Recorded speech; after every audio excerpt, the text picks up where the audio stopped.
আসসালামু আলাইকুম। আশা করি সবাই ভালো আছেন। আল্লাহর রহমতে আমিও ভালো আছি। সো আমি একটা আপডেট দেওয়ার জন্য এই ভিডিওটি করতেছি।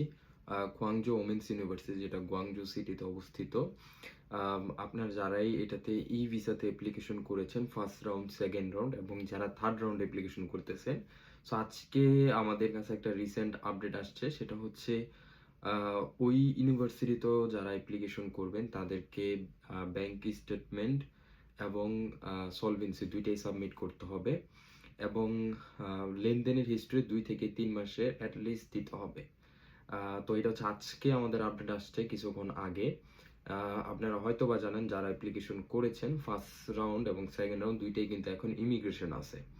এবং ফার্স্ট রাউন্ডের কথা যদি বলি, ক্রিস্টালে যারা ক্রিস্টালের থ্রুতে অ্যাপ্লিকেশন করেছেন সবার ফাইল হচ্ছে ইমিগ্রেশনের আন্ডার রিভিউতে আছে। সো বলতে গেলে আদার্স যেহেতু গ্রুপ আকারে অ্যাপ্লিকেশন করা হয়েছে, সো সবারই আন্ডার রিভিউতে আছে ফার্স্ট রাউন্ডে যারা অ্যাপ্লিকেশন করেছেন। তো সবাইকে হচ্ছে আবার নতুন করে ব্যাংক স্টেটমেন্ট এবং সলভেন্সি দিতে হবে এবং ব্যাংক স্টেটমেন্ট যেটা মিনিমাম 3 থেকে 4 মাসের ব্যাংক স্টেটমেন্টটা দিতে হবে।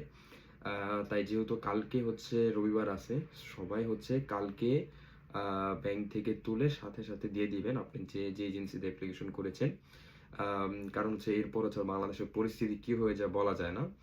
এবং ট্রাই করবেন যত দ্রুত সম্ভব স্ক্যান কপিটা হচ্ছে দ্রুত দিয়ে দেওয়ার জন্য।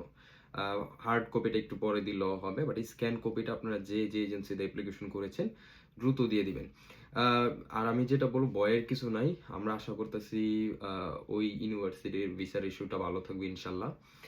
তো সবার জন্য শুভকামনা রইল এই কুইক নিউজটা দেওয়ার জন্য আজকের এই ভিডিওটি। জি, আসসালামু আলাইকুম।